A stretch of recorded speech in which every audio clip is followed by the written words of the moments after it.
Where's your glue at, Mija? I don't have any glue. Yeah, for the patching. No, I don't have. Oh, do you want the resin? You guys got a saw over there? Like a DeWalt or something? It's a 2-part epoxy and it takes 48 hours to dry. Yeah. Yeah. Guess what? We're stuck here for 48 freaking hours, right? Fucking stuck here longer. Oh my God.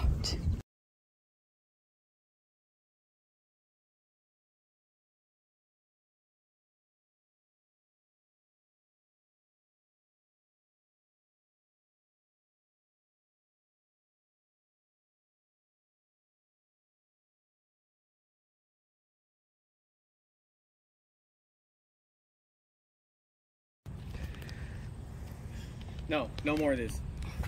No. Fine. So, with help from 3 men to hold it upright, and then later the use of somebody else's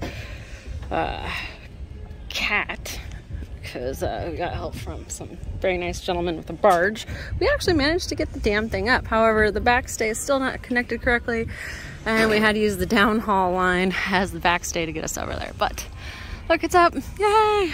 Don't try and do what we did.